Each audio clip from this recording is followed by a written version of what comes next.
It's the behind the shade show. What role do you think shame and guilt plays in the upgrade after the feelings of pain? Shame. Hmm.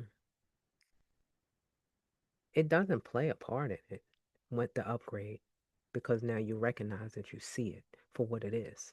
It's those factors that hold you back. It keeps you from allowing yourself to move forward.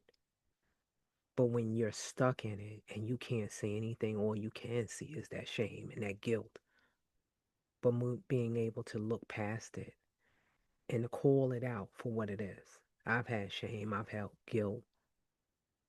And as long as I didn't say it out loud, as long as I didn't allow myself to embrace it and let it run through my body, I stayed there. It stayed on me in weight. It stayed on me mentally. It kept me from stepping out into who I really was supposed to be because God forbid the rest of the world saw it. But once I stopped worrying about everything and that shame, because I didn't know, it wasn't about me. I made that about everyone else's thoughts and feelings. Now it's about me and my thoughts and my feelings. And if I'm okay with it, that's on your business. I don't care. I've seen people struggle with that, like Emily mentioned it, Samantha, where the judgment of others hurts more than the judgment of them from themselves. And they feel shame thinking, well, if I make these changes, what if my current group, maybe as toxic and chaotic as they are, maybe what if they don't like me anymore? Because I'm good enough for them in my state currently, even though I don't like it. But the new group that I see over there that have done the work, that are happy with themselves, that are doing the things that you shared, Samantha, they're like, what if I'm not worthy for them? Do people battle with self worth when it comes to finding their place in the world? Yes, they do. I wanted to say I had a client who was battling with that because it was easier to stay here even though she wasn't happy anymore than it was for her to move forward. But not until we started understanding that those were her thoughts that she was having about being accepted. And what didn't you want people to see about you, these new people? What was so comfortable with the old people, even though you weren't happy? What was it their feelings of about you that kept you stuck, that kept you not wanting to move, that made you mad and miserable more important than where you wanted to go? And what makes you think other people don't have feelings, thoughts, struggles to get where they're going to be? But sometimes if we yield and we allow and step into it and those doors open for us, that's when we're able to step in and see that all the things we had self doubt about because of a thought that had us feeling anxious, that had us shame, that had us feeling as if we weren't worthy to. And we all both know, you and I, that worth comes from the day that you were born.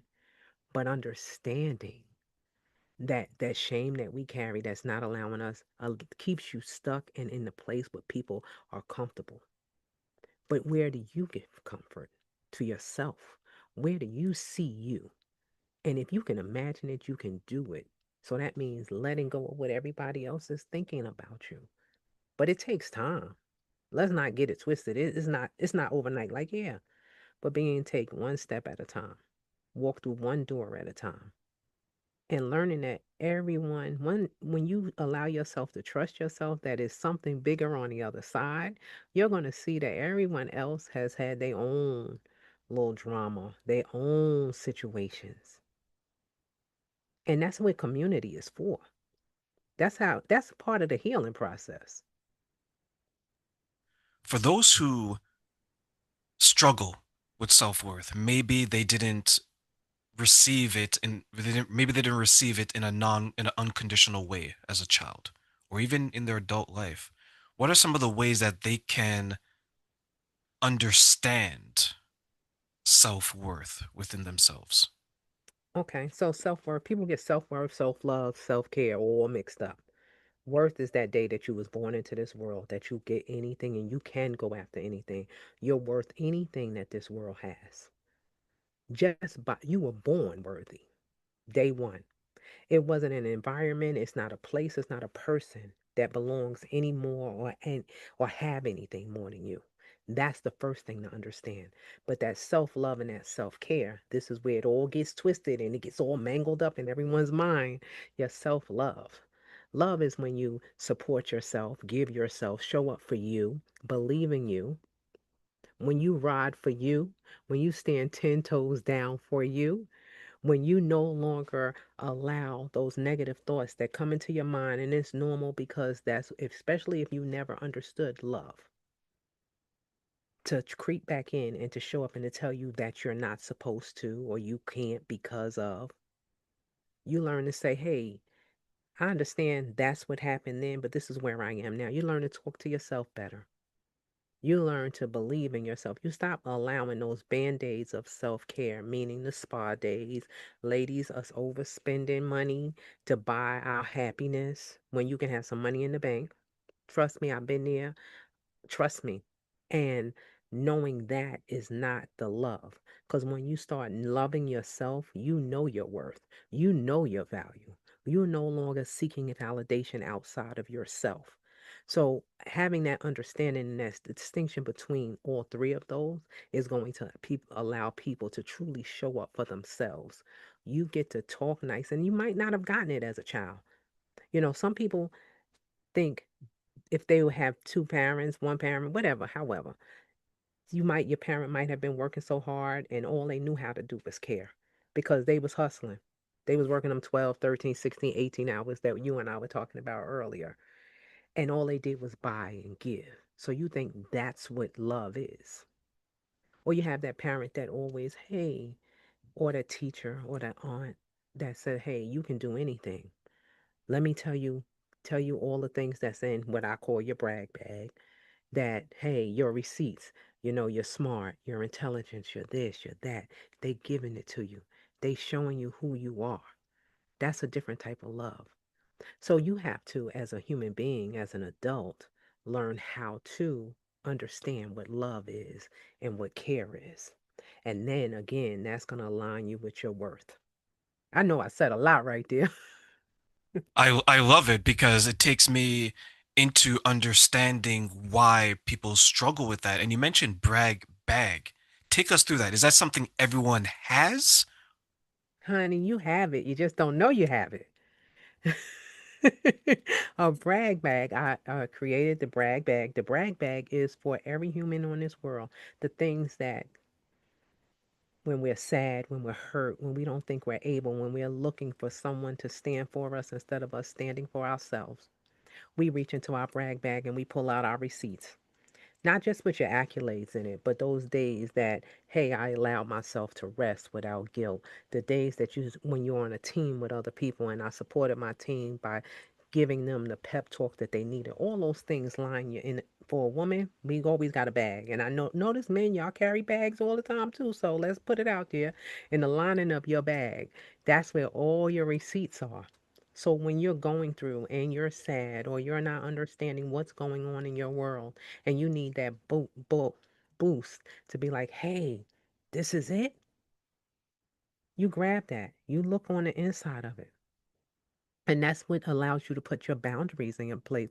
That zipper and your strap that you wear on your have it over there, that's what's going to carry you. That's holding you down. So having that brag bag in place at all times. And it doesn't have to be a big one. It could be small, but the lining is so thick of all the things. So you can't be wavered in belief in yourself. See, that's that self-love again. It creates all of it. For those who, because I agree with you when it comes to being worthy from the day you've entered this world. The day you're born, you are worthy of peace, of happiness. You're just worthy of because you're existing, Right. right? For those who struggle with that and go out and try to find their worth through, let's say, other things, such as a job, another person, why do you think people place so much value or worth in those things and not in themselves. Because a lot of time that's what we was taught. You think about validation. You want to be a good boy or a good girl. That's what we told from day one. Oh, that was so good. You made mommy or daddy so happy. Oh my goodness. This is what we know. We don't know how to be good humans just for ourselves. And I think that's the change and that's the shift in this world that's happening now. People are learning to look at themselves and not look for everyone else. And anyone that's still showing up and looking for validation hasn't taken the time to look inside.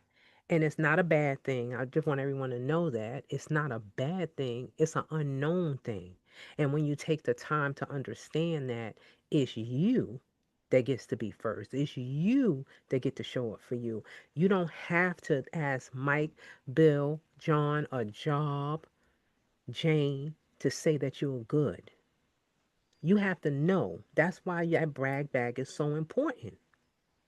That's what's going to keep you from running this rat race and bending yourself and stretching yourself to the point where there is no return or to the point where you have to rebuild you because you're always going to be chasing. You're always going to be looking for something instead of allowing yourself to be. And when you allow yourself to be, you walk different, you talk different, you show up different. And I think I've said it before because I still believe it. It allows me to walk from the back to the front. Me as a woman in a male dominated industry, I've worked in trades for 25 plus years. And I am unwavered and I am unmoved because I know the value that I bring. So I am not looking for them to say, Samantha, good job.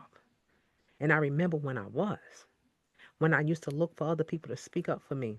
But knowing what I bring and knowing that I don't have to go in fidgeting, oh my God, are they going to accept me? Allows me to show up that I don't care if they accept me or not. I own this. It is my birthright to be here because I'm worth it. Secondly, I know what I'm doing. Third, I love myself enough. And guess what? After I show up here, I'm going to go sit down somewhere and rest and have a good cup of tea.